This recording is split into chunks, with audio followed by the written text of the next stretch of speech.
Merhaba değerli arkadaşlar, değerli dostlar. Bugün yeni bir çalışmayla tekrar bir aradayız.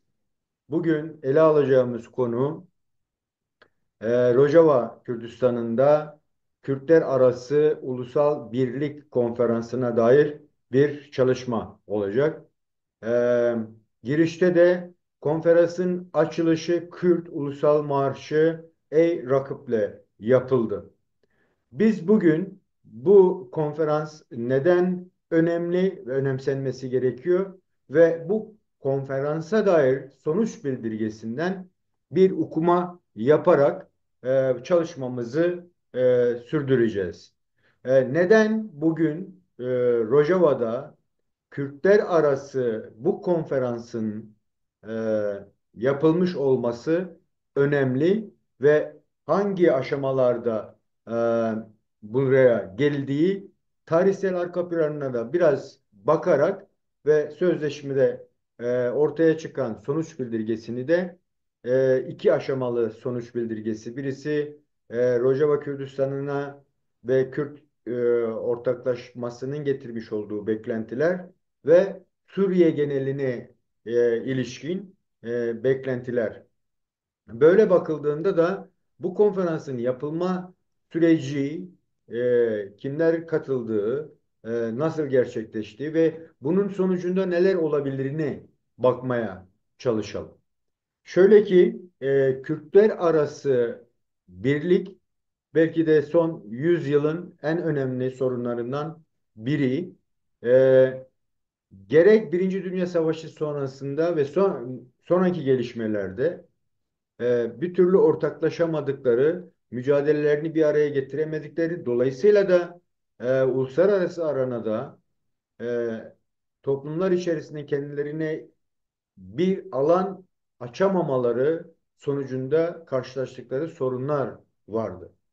Ve e, en önemlisi de neden bu çok önemli Kürtler arası birlik? Şimdi bakıldığı zaman özellikle Orta Doğu özeline bakıldığı zaman Birinci Dünya Savaşı sonrasıyla beraber bir e, parçalanmışlık yaşayan Kürdistan coğrafyası dört ayrı devlet arasında paylaşıldı. Bu egemenlerin o dönem için e, imparatorluğun dağılması sonrasında arta kalan topraklar üzerindeki yeni hakimiyet alanlarını oluşturup ve öyle bir devam getirmek istediler ve bu noktada Orta Doğu'nun merkezinde olan Kürtlerin iktidar olabilme olasılıkları tamamen ortadan kaldırıldı, statüsüz bırakıldı. Bu statüsüzlük Kürtlerin parçalı hallerinin de getirmiş olduğu herkesin kendi alanlarını korumaya yönelik mücadeleler ortaya koydu. Yani güneyde, batıda, doğuda ve kuzey Kürdistan alanlarında yine Kürtler mevcut içinde bulundukları devletlerle diyalog kurma, savaşma, mücadele etme durumunda kaldılar ve kendilerini belirli bir statüye ulaştırmak için çabalar sarf ettiler. İşte bu nedenle hem Güney Kürdistan'ı düşündüğümüzde hem de Rojava'yı, Güneybatı Kürdistan'ı düşündüğümüzde veya bugün Kuzeydoğu Suriye diye adlandırılan bölgeyi düşündüğümüzde bu konferans bu nedenle çok önemli. İlk kez belki Kürtler arasında bir diyalog sağlanıyor.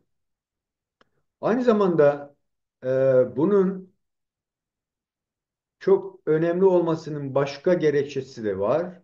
O da şu ki niçin bir araya gelememelerinin de sorusunu sormamız gerekiyor. O da o da şöyle bir şey. Şimdi Kürtlerin son 100 yıldır kendi statülerine ulaşmak için verilen mücadelede üç ana akım ideolojik siyaset ortaya çıktı. E, Birden fazla aslında ama üç ana akım olarak söylüyorum. Bunlardan birisi Barzani öncülüğünde Güney Kürdistan'da KDP'nin öncelediği bir siyaset.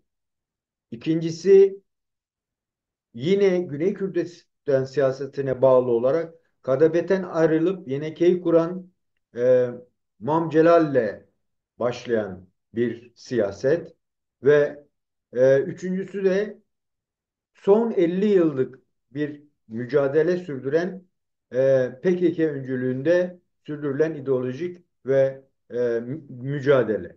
Bu mücadele grupları aynı zamanda bütün Kürdistan'da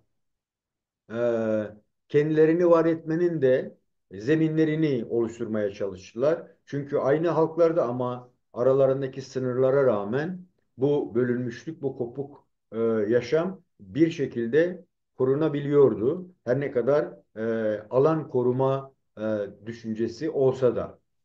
Bu çekişmeler aynı zamanda bu mücadelelerin sadece içinde bulunan ülkelerle karşıtlık değil, birbirleriyle de dönem dönem çatışan, çakışan ideolojiler oldu. Ve dolayısıyla da uzun süreli bakıldığı zaman son 100 yıl, özellikle son 50 yıl daha yoğun olmak üzere bu çatışmalar, bu ilişkiler dönem dönem çatışmalara da dönüştü kendi aralarında. Bu hem emperyal güçlerin Orta Doğu üzerindeki dizaynları gereği hem sömürge devletlerinin beklentileri ve lojadan aldıkları o yetkilendirme ile ulus devletlerinin çıkarlarını koruyabilme çabalarının da gerekçesi olarak ortaya kondu.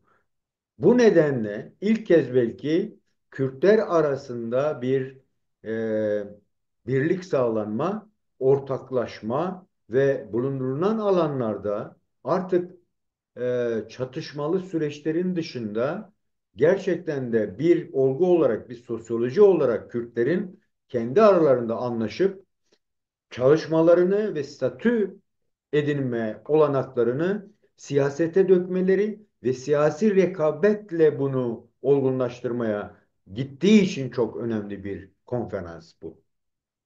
Aynı zamanda bu özellikle iki ana akım yani KDP ile PKK öncelerinde yapılan mücadelelerin ideolojilerinin ortaklaşabilme yani birlik fakat uzlaşıyla birlik anlamında. Yani birinin içinden eritildiği değil ama ortaklaşarak Kürdistan'a ve Kürtlerin geleceğine dair karar alma süreçlerinde ortaklaşabilme olanakları yaratıldığı için çok önemli bir konferans aynı zamanda.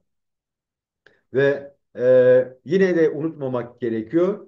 Bu Kürt Ulusal Konferansı adı altında adlandırılmamalı. Ama Kürt Ulusal Kongresine gidişin ilk adımları olarak düşünmemiz gerekiyor. Bu sadece Suriye'de Rojava Kürdistan'ının Kürtlerinin ortaklaşıp oluşturdukları bir konferans. Bunun da temel mantığı özellikle de Suriye'de iktidarın devrilmesiyle, sistemin yıkılmasıyla beraber rejim göçünce bu rejim içerisinde yeniden yapılanma süreciyle beraber 2011'de başlayıp süregelen o savaşın artık çok ciddi savaş yöntemiyle değil, uzlaşıya dayalı yeni bir yapılanma, kurgulama sürecinin başladığı bir noktada ele aldığımızda da yine bugün bu konferans çok önemli bir noktada duruyor ve önemsenmesi gerekiyor, korunması gerekiyor.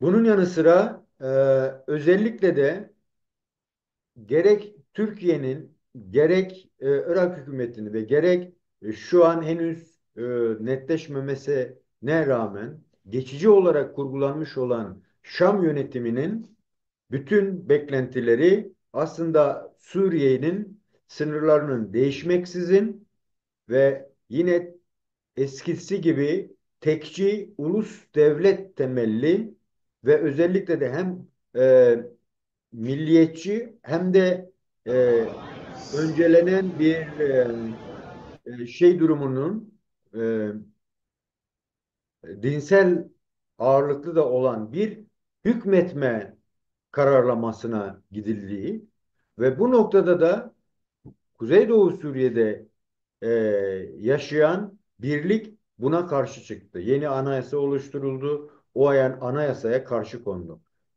Unutmamamız gerekir ki Kuzeydoğu Suriye diye adlandırılan bölge sadece Kürtlerin bir arada yaşadığı bir bölge değil. Bunu özellikle vurgulamak gerekiyor. Çünkü orada aynı zamanda son 14 yıldır yaşanmakta olan ve Kuzey Kürt Hareketi'nin, Kürt Özgürlük Hareketi'nin öncelediği bir paradigmanın yaşam bulmaya çalıştığı bir alan. Üçüncü yol dediğimiz. Nedir bu? Hiçbir etnisiteye, hiçbir inanca uzak durmadan ve onlara bağlı kalmadan herkesin bir arada yaşayabileceği bir yaşam alanı oluşturma. Ve 14 seneye yakın bir süredir de bu devam ediyor. Dolayısıyla orada Kürtler var, Araplar var, Ezdiler var, Türkmenler var, Dürzüler var. Böyle bakıldığı zaman Kuzeydoğu Suriye aynı zamanda aslında Suriye'nin bütününü de oluşturan halkların, inançların bir merkezi ve orada bütün bu çatışmalı sürece rağmen kendi aralarında çatışmayıp uzlaşabilecek ve yaşam sürdürecek bir yaşam adası oluşturdular. İşte bu bölgede Kürtlerin kendi kararlarını oluşturup merkezi hükümetle e, pazarlık yapabilecek, uzlaşma sağlayacak ve Suriye'nin geneli içerisinde nasıl yaşanılması gerektiğine dair ortaklaştırdıkları bir karar konferansı olarak düşünmek lazım. O nedenle de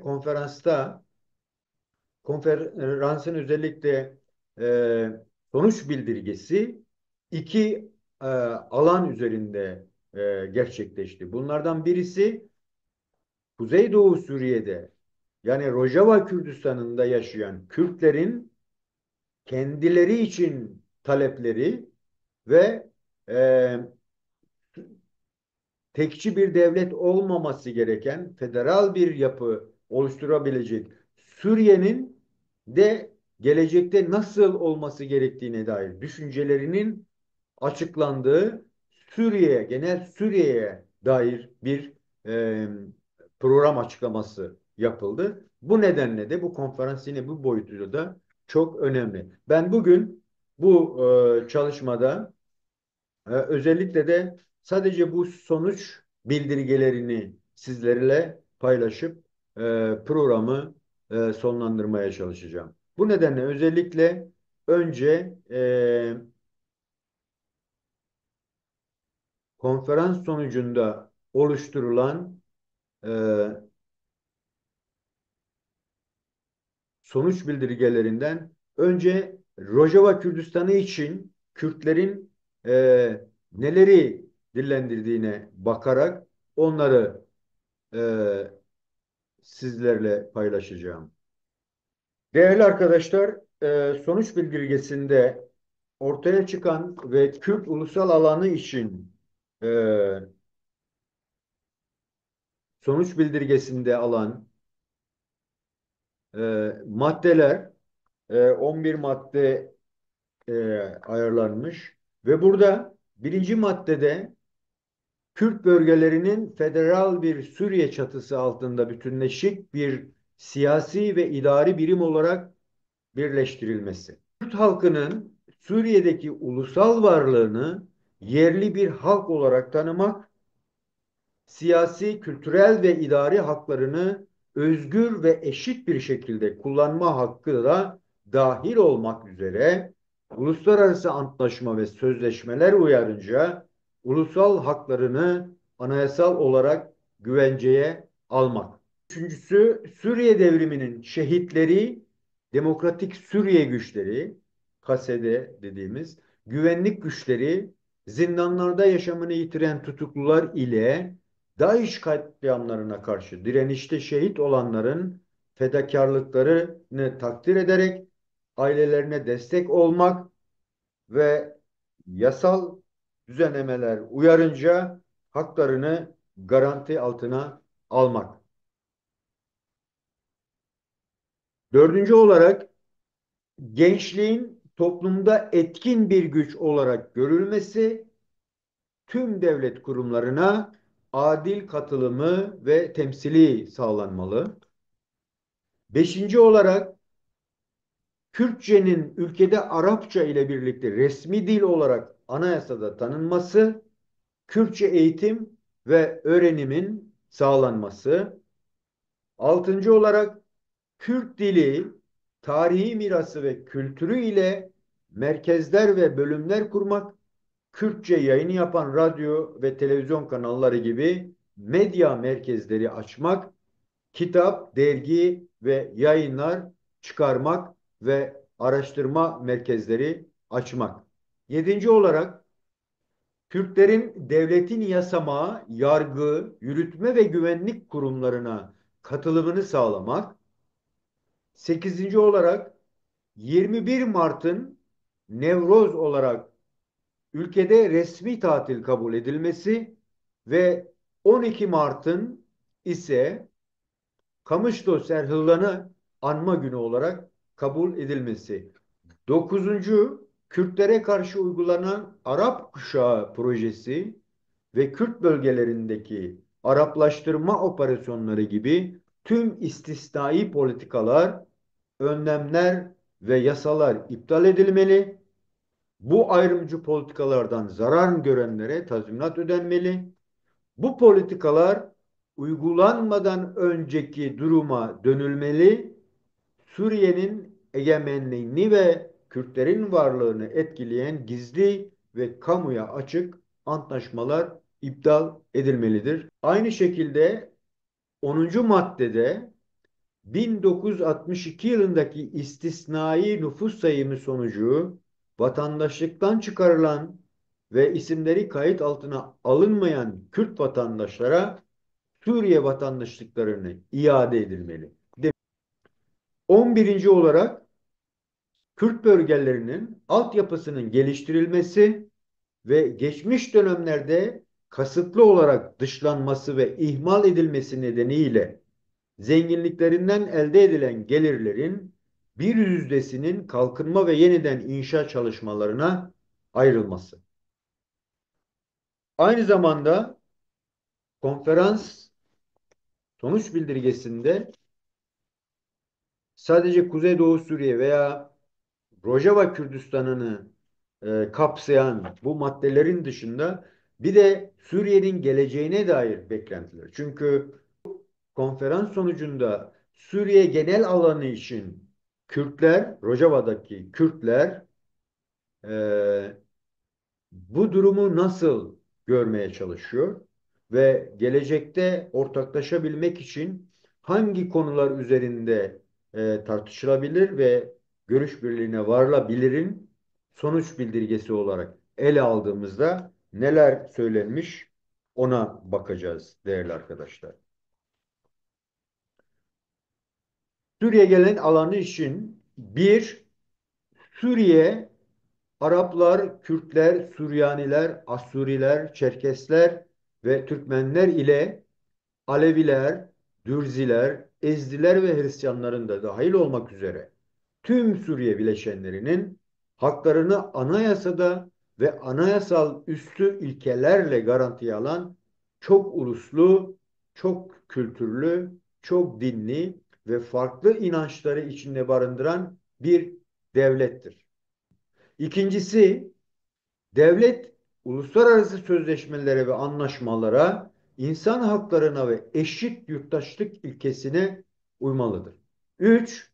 Suriye yönetim sistemi siyasal çoğulculuğu, iktidarın barışçıl yollarla devredilmesini ve güçler ayrılığını benimseyen iki meclisli bir parlamenter sistem olmalıdır. Ayrıca ademi merkeziyetçi bir sistem çerçevesinde bölgesel konseylere dayanmalıdır. Dördüncü olarak merkez ve bölgeler arasında adil bir güç ve zenginlik dağılımını içeren ademi merkeziyetçi bir Suriye. Beşinci olarak devletin adı, bayrağı ve milli marşı Suriye toplumunun milli ve kültürel çoğulculuğunun yansıtmalıdır. Altıncı maddede devletin dinler ve inançlar karşısında tarafsızlığı, dini ayin ve ibadetleri uygulama hakkı ve Ezidi dininin devlette resmi bir din olarak tanınması. Yedinci maddede farklı bileşenlerin özelliklerini dikkate alan kapsamlı bir ulusal kimliğin benimsenmesi. Benzer bir şey. Sekizinci maddede Suriye'de kadın erkek eşitliğinin sağlanması ve tüm kurumlarda kadın erkek temsilinin sağlanması. Dokuzuncu maddede Birleşmiş Milletler ve Uluslararası Af Örgütü tarafından yapılan anlaşmalarda beyan edilen çocuk haklarını korumak, çocukların yaşadıkları bölgeler ve o bölgelerin olanaklarının özelliklerine uygun olarak çocukların doğasına ve yaşına uygun özel gereksinimlerini de dikkate alarak bakım ve destek sağlamak. Onuncu maddede nüfus yoğunluğunu ve coğrafi alanı dikkate almak için mevcut idari bölümleri gözden geçirilmesi. 11. madde ülke içinde ve dışında yağmalanmış, çalınmış, Suriye'ye ait tarihi eser ve anıtların geri getirilmesi. 12. maddede Kürt bölgelerinde ve Suriye'nin tüm bölgelerinde demografik değişimin önüne geçilmeli ve durdurulmalı. Selekaniye, Gresipi ve Efrin halkı da dahil olmak üzere zorla yerinden edilmiş kişilerin güvenli bir şekilde yurtlarına dönmelerini sağlanmalı. 13. maddeye bakıldığında demokratik ilkeleri formüle etmek ve tüm Suriye fraksiyonlarını ve bileşenlerini temsil eden ve tam yürütme yetkisine sahip bir hükümet kurmak. Değerli arkadaşlar, bugün sizinle paylaşmak istediğim 26 Nisan'da Kamışlo kentinde e, Suriye Kürtlerinin ortaklaşıp oluşturduğu konferansın sonuç bildirgelerine dair bir sunum yapmaya çalıştım. Tarihe bir not kalsın. E, Bu çok önemli ancak önümüzdeki dönemde bu konferansta verilen mesajlar neydi? O mesajlara karşıt düşünceler nelerdi? Onu ele almaya çalışacağım ve e, bugün bu konferansın e, kimler tarafından nasıl karşılandığını da o önümüzdeki çalışmada ele almaya çalışacağım.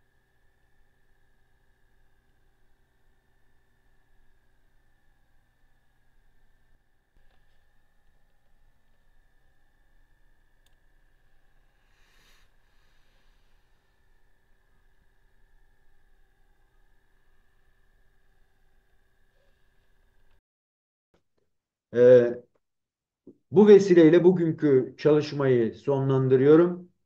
Tekrar yeni bir çalışmada görüşmek üzere. Hoşça kalın diyorum.